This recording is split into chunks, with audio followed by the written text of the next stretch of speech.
दोस्तों 4-5 दिन पहले मैंने आपको एसएससी के सभी एग्जाम्स को क्रैक करने के लिए एक पावरफुल स्ट्रेटजी वीडियो प्रोवाइड किया था, जिसके नीचे काफी सारे लोगों ने कमेंट करके बोला कि भैया एसएससी सीएचएसएल एग्जाम को हाईएस्ट स्कोर के साथ क्रैक करने के लिए एक सेपरेट स्ट्रेटजी वीडियो लेकर आइए। तो फाइनली फ्रेंड्स, आज इस वीडियो में सीएचएसएल 2022 एग्जाम को हाईएस्ट स्कोर के साथ फोड़ने के लिए एक 3 month powerful strategy, powerful study plan आपके लिए लेकर आया हूं, जिसको अगर आप डिटेल से फॉलो करते हो तो गारंटीड इस बार आप सीएचएसएल एग्जाम को हाईएस्ट स्कोर के साथ फोड़ के आओगे। देखिए फ्रेंड्स, सीएचएसएल के बहुत सारे प्रीवियस ईयर एग्जाम्स को डीप एनालाइज करने के बाद ये पावरफुल स्ट्रेटजी मैंने आपके लिए बनाई है, इसलिए आखिर तक देखिएगा, बहुत ही ध्यान से देखिएगा, क्योंकि फ्रेंड्स कई बार अधूरी जानकारी खतरनाक साबित हो जाती है। तो चलिए फटाफट शुरू करते हैं।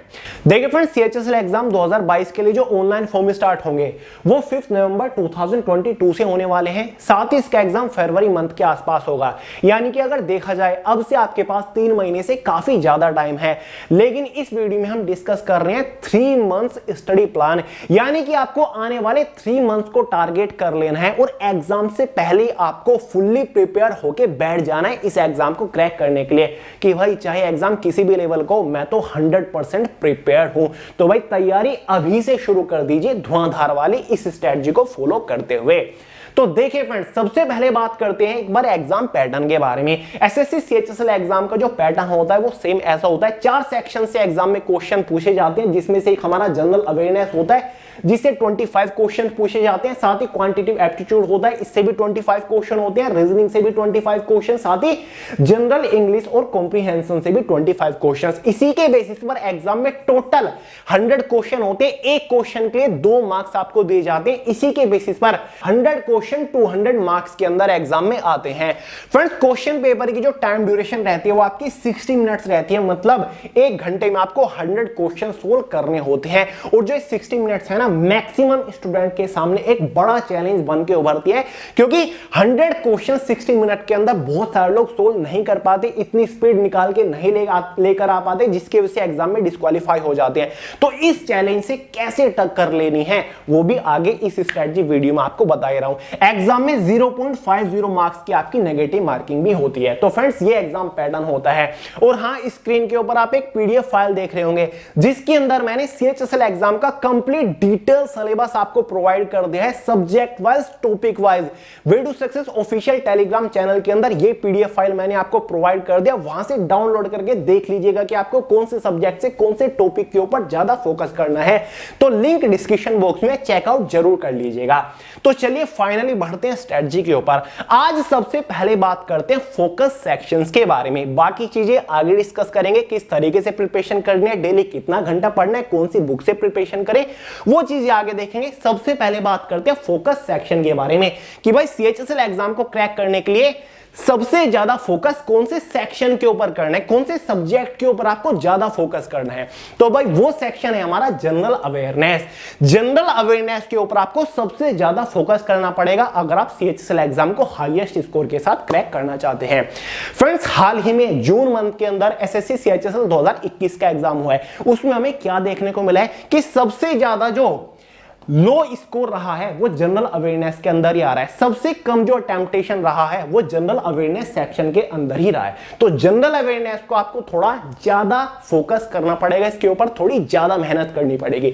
तो जनरल अवेयरनेस को अच्छे से प्रिपेयर करने के लिए आपको 4 पार्ट्स में डिवाइड करना पड़ेगा, ठीक है, तब जाके आप इसको प्रिपेयर कर पाओगे। अगर आप चाहते हो कि 50 में से आप 45 प्लस स्कोर कर लो जनरल अवेयरनेस के अंदर, तो आपको इस तरीके से प्रिपरेशन करनी पड़ेगी।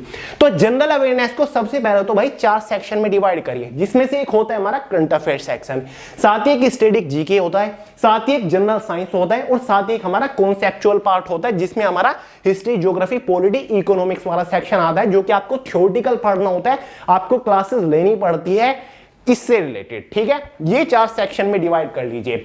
मैंने देखा है बहुत सारे प्रीवियस ईयर क्वेश्चन पेपर जब मैंने एनालाइज किए कि हर एक शिफ्ट में 7 से 10 एवरेज क्वेश्चन करंट अफेयर से एग्जाम में पूछे जाते हैं। 7 से 10 क्वेश्चन करंट अफेयर से पूछे जाते हैं। 6 से 7 क्वेश्चन स्टैटिक जीके वाले पोर्शन से पूछे जाते हैं। स्टैटिक जीके के से मैं वो बात कर रहा हूं, यानी कि जो ज्यादातर समझा नहीं जाता, ज्यादातर रटा जाता है, ज्यादातर नोट्स बनाए जाते हैं, वो स्टैटिक जीके का पोर्शन में बात कर रहा हूं। जनरल साइंस से हर एक शिफ्ट में सीएचएसएल के एग्जाम में 6 से 7 क्वेश्चन आते हैं एवरेज। साथ ही जो हिस्ट्री, ज्योग्राफी, पॉलिटी, इकोनॉमिक्स है ना, कॉन्सेप्चुअल वाला पार्ट जनरल अवेयरनेस का, उससे 5 से 6 क्वेश्चन एग्जाम में डायरेक्ट देखने को मिलते हैं। चाहे देख लीजिएगा कोई सा भी पेपर, बहुत ही डीप एनालिसिस करने के बाद ये डेटा मैंने आपके लिए निकाला है। तो भाई चारों सेक्शन को आपको बराबर फोकस करना है, चारों सेक्शनों को आपको पूरी इंपोर्टेंस देनी है। सबसे पहली बारी आती है करंट अफेयर। 7 से 10 क्वेश्चन आ रहे हैं, सबसे ज्यादा क्वेश्चन एग्जाम में पूछे जाते हैं। तो करंट अफेयर को गिराने के लिए आपको लास्ट 12 मंथ्स के करंट अफेयर सबसे ज्यादा कवर करने पड़ेंगे। अगर आपका एग्जाम फरवरी 2023 के अंदर हो रहा है ना, तो आपको जनवरी 2022 से लेकर फरवरी 2023 तक के सभी करंट अफेयर अच्छे से प्रिपेयर करने पड़ेंगे। तो लास्ट 12 महीनों के करंट अफेयर के ऊपर ज्यादा फोकस आपको करना है। साथ ही आपको डेली न्यूज बहुत ज्यादा फॉलो करनी है, ठीक है। करंट अफेयर ऐसे समझ नहीं आएंगे कि आप एक ही दिन में पूरे 12 महीनों के करंट अफेयर पढ़ने लग जाओगे, नहीं। डेली थोड़ा थोड़ा करके पढ़ोगे तो ज्यादा बेनिफिट मिलेगा। इसलिए डेली न्यूज चैनल फॉलो करना शुरू कर दीजिए। कुछ ऐसी एप्लीकेशन डाउनलोड कर लीजिए जहां पर डेली न्यूज आती है, न्यूज पेपर पढ़ना शुरू कर दीजिए। आपका करंट अफेयर वाला सेक्शन ऑटोमेटिकली अच्छा हो जाएगा।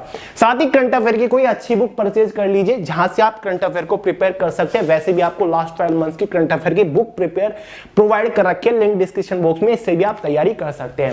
साथ ही friends, the current affair show every Sunday शाम 5 बजे वापसी हो रही है इसी संडे से आप लोगों की वजह से, तो वहां से भी आप प्रिपेयर कर सकते हो। तो current affair most important section है, इसके ऊपर आपको पूरा फोकस करना पड़ेगा। स्टैटिक जीके वाला पोर्शन है, बुक से आप इसको प्रिपेयर कर सकते हैं, या फिर कोई अगर ऐसा टीचर है, कोई ऐसी क्लास है यूट्यूब चैनल के ऊपर जो कि स्टैटिक जीके के नोट्स वगैरह बनवाता है, तो वहां से नोट्स बना के अच्छे से प्रिपेयर कर लीजिएगा। वरना वे टू सक्सेस की जो ये बुक है ना, इसके लास्ट 30 पेजेस के ऊपर topic wise most important static GK covered है। तो लिंक डिस्क्रिप्शन बॉक्स में इस बुक से भी आप प्रिपेयर कर सकते हो, आपके सभी टॉपिक कवर हो जाएंगे। साथ ही general science most important section है, 6 से 7 क्वेश्चन एग्जाम में आते हैं। जनरल साइंस में आपको केमिस्ट्री, फिजिक्स, बायोलॉजी अच्छे से प्रिपेयर करनी होती है, जहां पर आप क्लासेस के थ्रू अपना कॉन्सेप्ट क्लियर कर सकते हो। साथ ही बुक्स के थ्रू आप थ्योरेटिकल पढ़ सकते हो। ये वाली जो हमारी बुक है, इसमें जनरल साइंस भी अच्छे से कवर्ड है। साथ ही भाई कॉन्सेप्चुअल यानी कि हिस्ट्री, ज्योग्राफी, पॉलिटी आपको पढ़नी पड़ेगी। कॉन्सेप्ट क्लियर करने के लिए इन चारों की आप क्लासेस ले सकते हो, साथ ही आप बुक से भी इनको पढ़ सकते हो। तो जनरल अवेयरनेस को इस तरीके से आपको 4 सेक्शन में डिवाइड करके पढ़ना पड़ेगा। जनरल अवेयरनेस को एक सेक्शन मत समझिए कि एक तरफा आपने पढ़ना शुरू किया और खत्म कर दिया 2-3 महीने के अंदर। अलग अलग सेक्शन करके पढ़िए। करंट अफेयर को अलग पढ़िए, इसको अलग टाइम दीजिए डेली।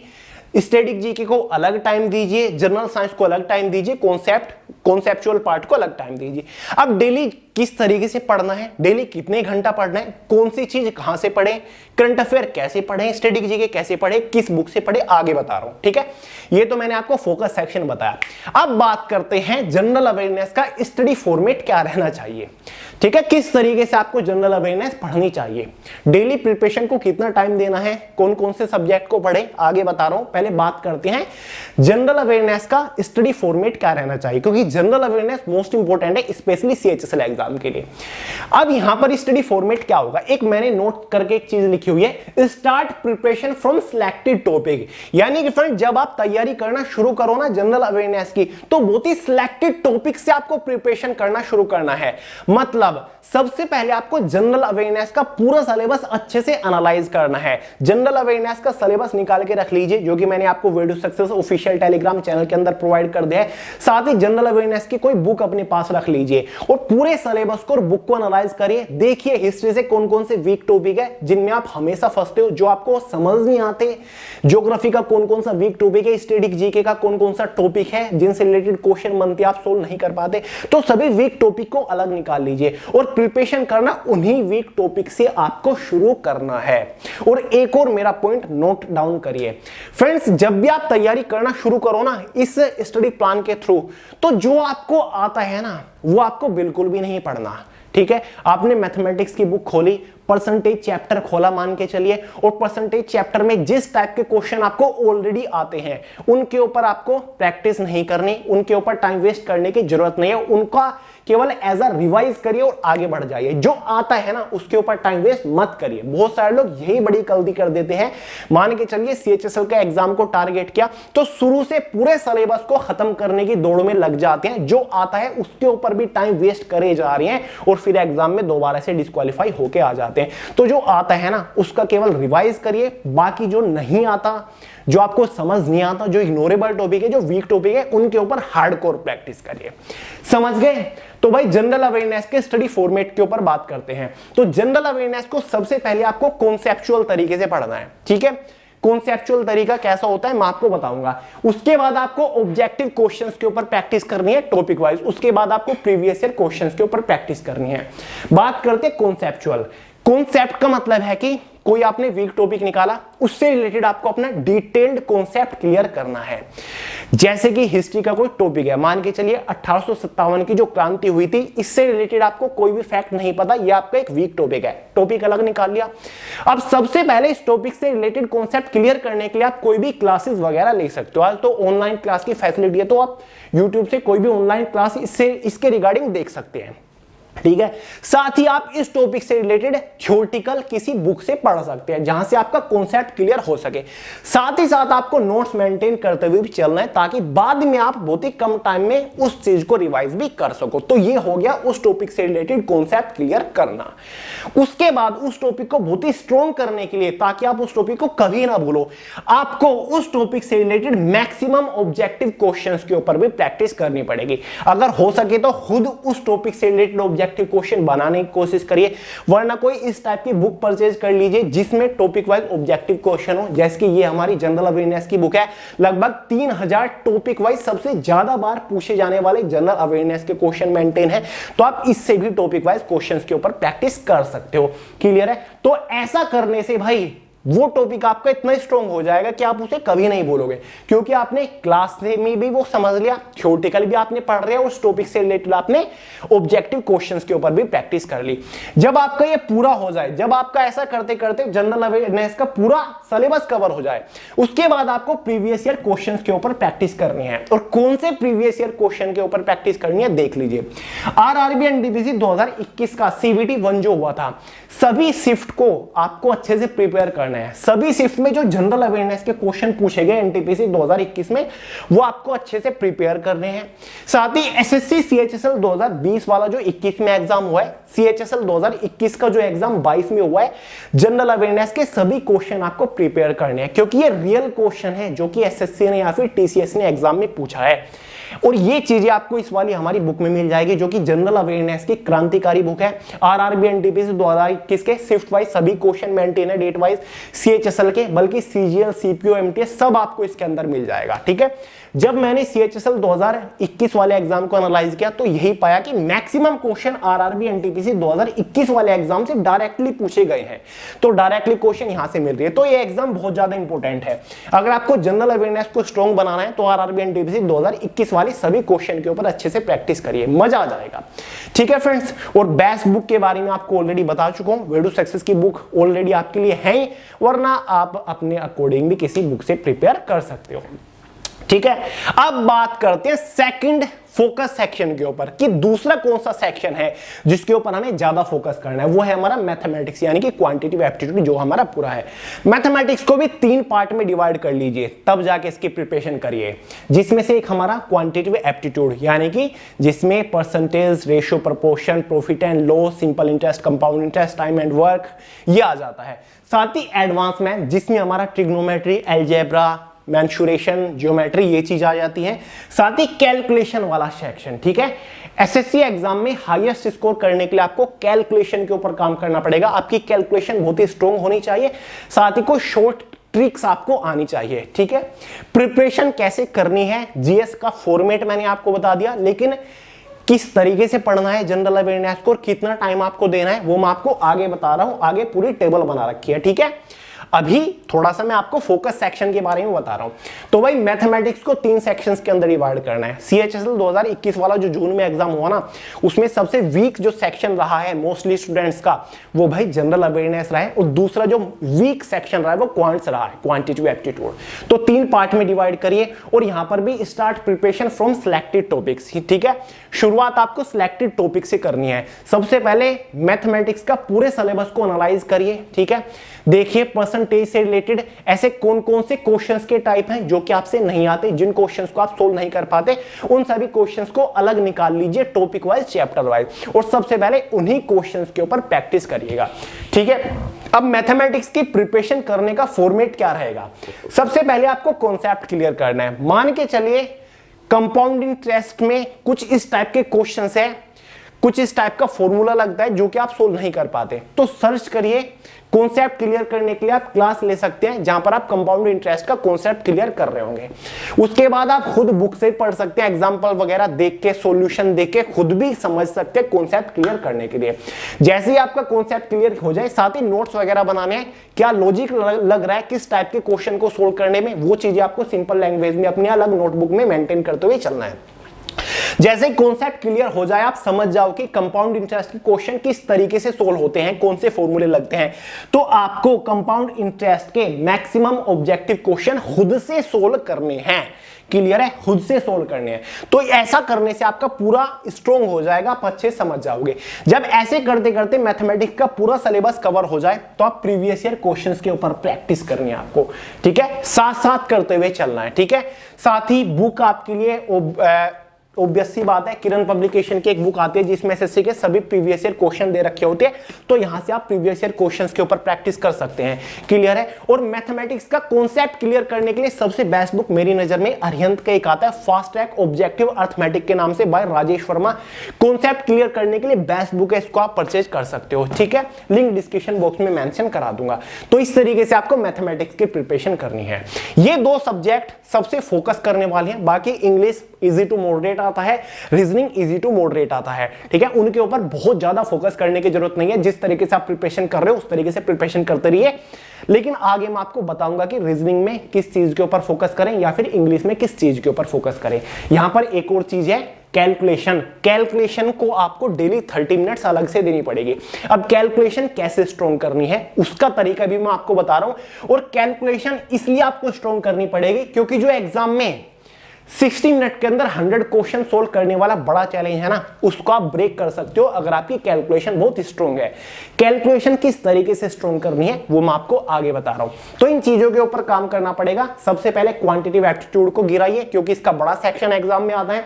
उसके बाद एडवांस मैथमेटिक्स को गिराइए और साथ ही साथ कैलकुलेशन के ऊपर प्रैक्टिस करते चलिए। डेली 30 मिनट आपको टाइम देना है।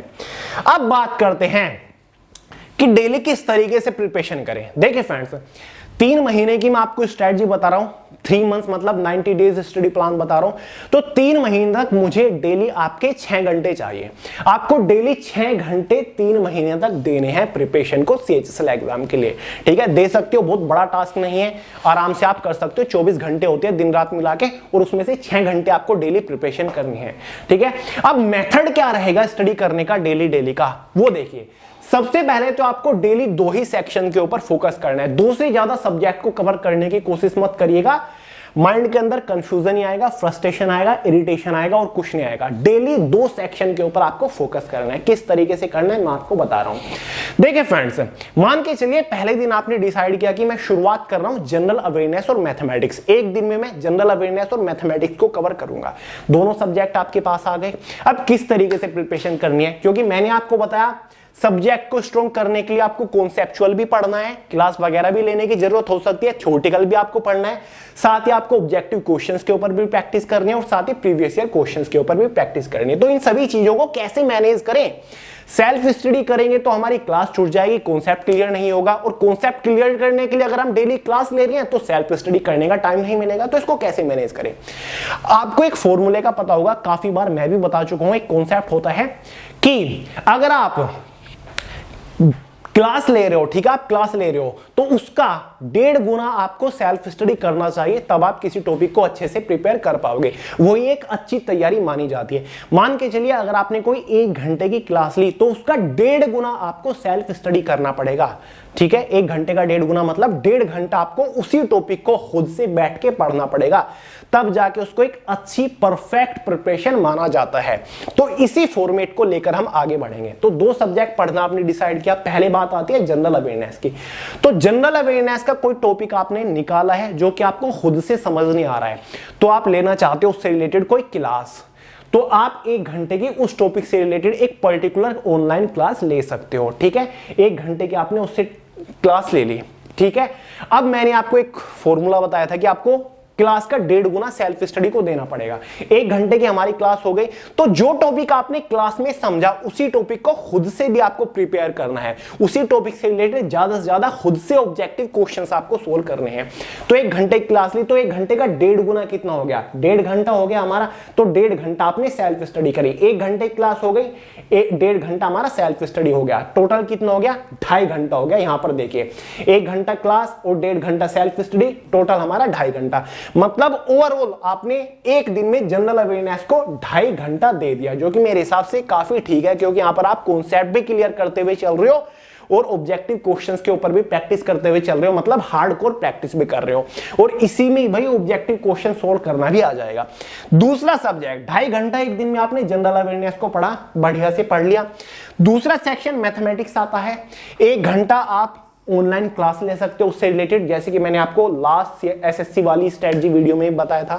और 1 घंटे का 1.5 गुना कितना हो जाएगा? 1.5 घंटा। मतलब जो आपने क्लास में पढ़ा 1 घंटा, वो आपको खुद घर पे सेल्फ स्टडी भी करना पड़ेगा। तो आपको 1.5 गुना मतलब कि हमारा 1.5 घंटा आपने उसको सेल्फ स्टडी किया, तो टोटल कितना हो गया? 1 घंटे की मैथ की क्लास हो गई और 1.5 घंटा आपने सेल्फ स्टडी किया, तो 2.5 घंटे आपने मैथमेटिक्स को दे दिया। एक दिन में 2.5 घंटा आपने जीएस को दिया और एक दिन में 2.5 घंटा आपने मैथ्स को दिया, जहां पर आप अच्छे से कॉन्सेप्ट भी क्लियर कर रहे हो, क्लास भी आप देख रहे हो, थ्योरेटिकल खुद बुक से भी आप पढ़ रहे हो, क्वेश्चन भी सोल्व कर रहे हो, हार्डकोर प्रैक्टिस भी कर रहे हो।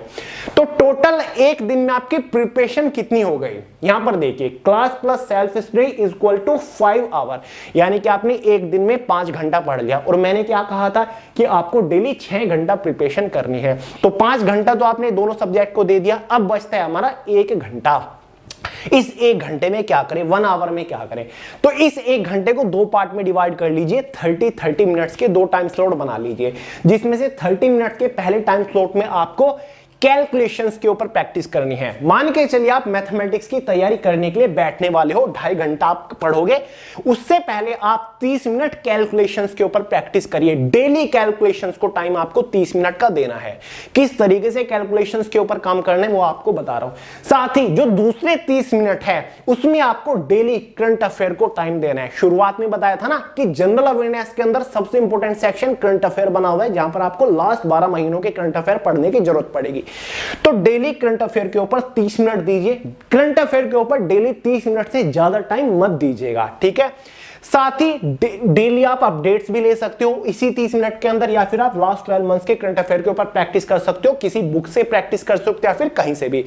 डेली 30 मिनट से ज्यादा करंट अफेयर को मत दीजिएगा। मैं देख रहा हूं आजकल बहुत सारी यूट्यूब के ऊपर क्लास ला रहे हैं, 2-2 घंटे की करंट अफेयर की डेली क्लास ले रहे हैं, ठीक है। इतना बड़ा सिलेबस है और करंट अफेयर उसका एक छोटा सा पार्ट है। अगर आप डेली करंट अफेयर को 2 घंटा दे दोगे तो यार ऐसा कैसे काम चलेगा। तो केवल 30 मिनट आपको देनी है। तो हमारे टोटल 6 घंटे मैनेज हो गए। 5 घंटा 2 सब्जेक्ट को दिए और 30-30 मिनट आपने इन दोनों काम को दे दिए, मैथमेटिक्स की कैलकुलेशन और करंट अफेयर को दे दिए। तो हमारे 6 घंटे मेंटेन हो गए, आपने दिन में 6 घंटा प्रिपरेशन कर ली। जब आपका कोई एक पर्टिकुलर चैप्टर कवर हो जाए, मान लीजिए आप डेली जनरल अवेयरनेस को overall class plus self study करके 2.5 घंटा दे रहे हो, और एक पर्टिकुलर चैप्टर मतलब आपका हिस्ट्री पूरा सेक्शन या फिर एंशिएंट हिस्ट्री पूरा कवर हो गया। जब एक पूरा चैप्टर कवर हो जाए तो आप दूसरे सब्जेक्ट को स्विच कर सकते हो। जनरल अवेयरनेस की जगह आप रीजनिंग को टाइम देना शुरू कर दीजिए। जब रीजनिंग का एक चैप्टर एक टॉपिक कवर हो जाए उसके बाद उसकी जगह दूसरे सब्जेक्ट को स्विच कर लीजिएगा, ठीक है। तो उसी तरीके से आपको प्रिपरेशन करनी है। मान के चलिए जनरल अवेयरनेस की जगह आप रीजनिंग की प्रिपरेशन कर रहे हो, तो 1 घंटा रीजनिंग की क्लास ले लीजिए किसी टॉपिक का कॉन्सेप्ट क्लियर करने के लिए, फिर उसका 1.5 गुना आपको सेल्फ स्टडी को देना है, तो टोटल आपका 2.5 घंटा हो जाएगा। ऐसे ही मैथमेटिक्स का जब कोई एक पर्टिकुलर चैप्टर पर्टिकुलर टॉपिक अच्छे से कवर हो जाए, उसके बाद इसकी जगह आप दूसरे किसी सब्जेक्ट को स्विच कर सकते हो। मान के चलिए इसका एक चैप्टर खत्म हो गया तो आप जनरल इंग्लिश को इसकी जगह स्विच कर लीजिए और सेम फॉर्मेट आपका चलेगा, ठीक है। और बाकी डेली ये 2 चीजें आपको फॉलो करते हुए चलनी है, 30 मिनट मैथमेटिक्स की कैलकुलेशन को और 30 मिनट करंट अफेयर्स को। अब बात करते हैं कि भाई मैथमेटिक्स की कैलकुलेशन को किस तरीके से हमें स्ट्रॉन्ग बनाना है। देखिए फ्रेंड्स, आपको खुद से, ये मैंने एग्जांपल के तौर पर लिखा हुआ है, आपको खुद से डेली कुछ ऐसे ही फॉर्मेट्स बना ले हैं, जैसे कि एडिशन है, मतलब आपके बहुत ही बढ़िया पावर होनी चाहिए, आप बिना लिखे ही एडिशन कर सको, ठीक है। इमेजिनेशन बहुत पावरफुल आपकी होनी चाहिए अच्छी कैलकुलेशन के लिए। तो आप कुछ ऐसे एडिशन की कुछ इक्वेशंस लिख सकते हैं, जैसे कि मैंने लिखी हुई है। डेली कुछ एक पेज के ऊपर एडिशन की इक्वेशंस बना लीजिए, 30 मिनट आपके पास है ना। मल्टीप्लिकेशंस की कुछ इक्वेशन बना लीजिए, ऐसे स्क्वायर रूट्स की मतलब इक्वेशंस बना लीजिए। यानी कि आपको ऑलरेडी पता होना चाहिए कि भाई 18 का स्क्वायर रूट कितना होता है, 20 का, 90 का, 15 का, ये आपको याद होनी चाहिए ऑलरेडी। साथ ही सब्सट्रैक्शंस की कुछ इक्वेशंस बना लीजिए डेली, और साथ ही डिवीजन की भी कुछ इक्वेशंस बना लीजिए। और फिर आपको इनके आंसर लाने की कोशिश करनी है, जैसे कि 23 + 37 कितना होता है, ये आपको ऐसे लिख के ऐड नहीं करना, ठीक है। 23 + 37 आप ऐसे नहीं करना आपको, इसमें तो आपका कैलकुलेशन वही हो जाएगा, टाइम आप ज्यादा कंज्यूम करोगे। लेकिन हमें तो फास्ट कैलकुलेशन लेकर आनी है, तो आपको खुद दिमाग में बिना पेन का इस्तेमाल करे इसका आंसर लेकर आना है, ठीक है।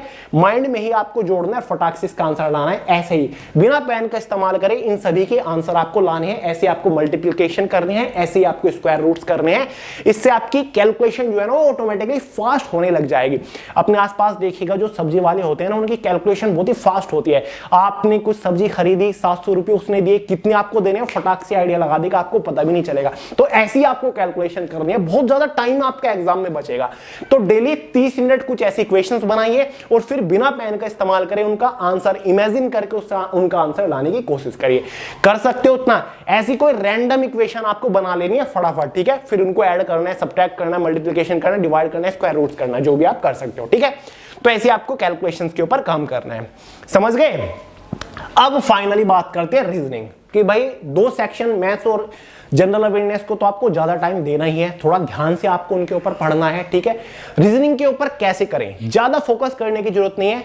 CHSL एग्जाम में एवरेज रीजनिंग थी, बहुत सारे लोगों ने 25 आउट ऑफ 25 क्वेश्चंस भी सही किए हैं, ये बता रहे हैं। तो रीजनिंग के ऊपर जो आपको काम करना है वो शॉर्ट ट्रिक के ऊपर काम करना है।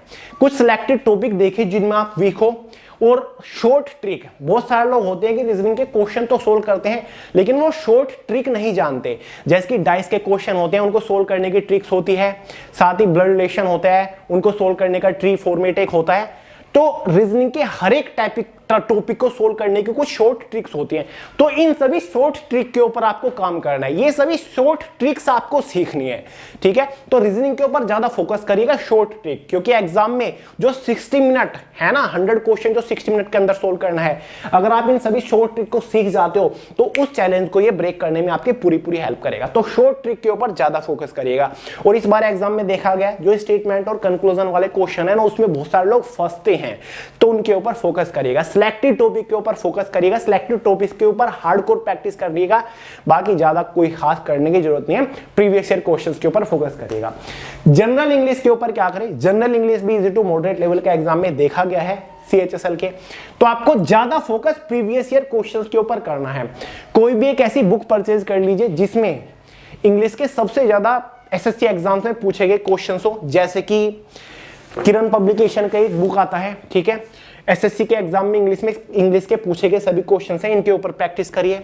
अगर आपको लगता है कि यार मैं तो इंग्लिश में बिल्कुल बेकार हूं, इंग्लिश मुझे बिल्कुल नहीं आती, तो आप ल्यूसेंट के एक बुक परचेज कर सकते हो। इंग्लिश का अच्छे से आपका कॉन्सेप्ट क्लियर हो जाएगा, तो ये बुक बेस्ट है इंग्लिश के लिए, ठीक है, क्योंकि ये हिंदी के थ्रू आपको इंग्लिश सिखाती है, तो ये अच्छी बुक है मेरे हिसाब से।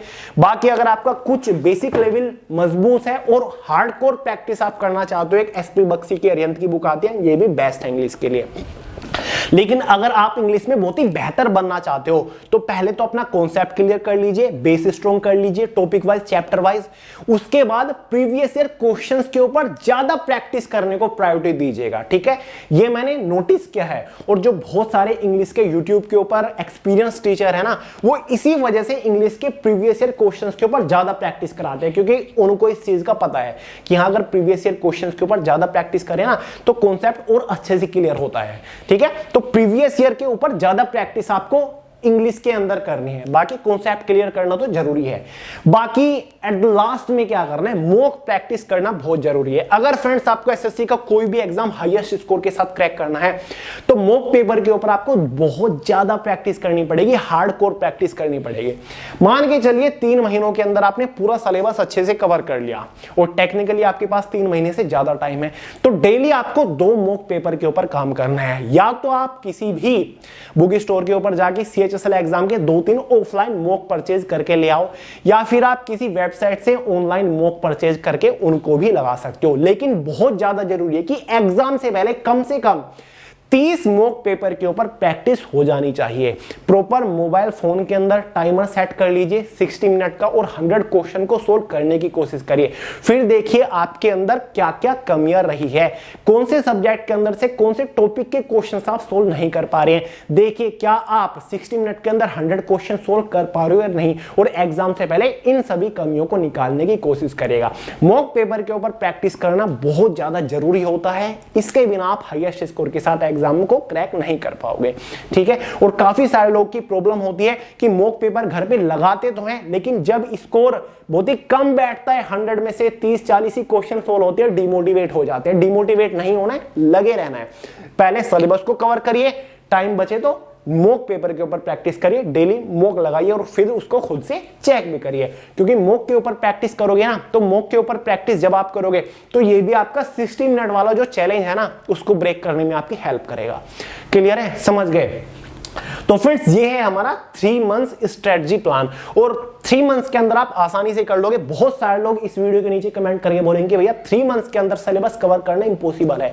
भाई इम्पॉसिबल वर्ड उन्हीं के मुंह से अच्छा लगता है जिनको खुद के ऊपर कॉन्फिडेंस नहीं है, जिनको खुद की मेहनत के ऊपर बिलीव नहीं है। और जो बंदा डेडिकेटेड है ना, जो डिटर्मिनेटिंग है, वो फोड़ के रख देगा 3 महीने से भी बहुत ही कम टाइम में। तो भाई 3 महीने बहुत है, आप पूरे सिलेबस को कवर कर लोगे। और वैसे भी मैंने आपको बताया कि जो आता है उसके ऊपर टाइम वेस्ट नहीं करना, जो नहीं आता है जिसमें आप वीक हो उसके ऊपर आपको ज्यादा फोकस करना है। फिर देखते हैं कि 3 महीने के अंदर आप कैसे पूरे सिलेबस को कवर नहीं कर पाते, ठीक है। तो फ्रेंड्स ये है 3 मंथ्स स्ट्रेटजी। बाकी जो डिटेल सिलेबस है सीएचएसएल एग्जाम का, वो way to success official Telegram channel के अंदर प्रोवाइड कर दिया, लिंक डिस्क्रिप्शन बॉक्स में।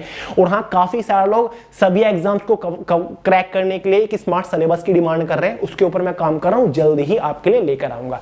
तो चलिए दोस्तों, इस वीडियो को यहीं खत्म करते। कोई डाउट रहेगा तो कमेंट करके पूछ सकते हैं, वरना इंस्टाग्राम के ऊपर सोनू अलावत के नाम से आपको मिल जाऊंगा।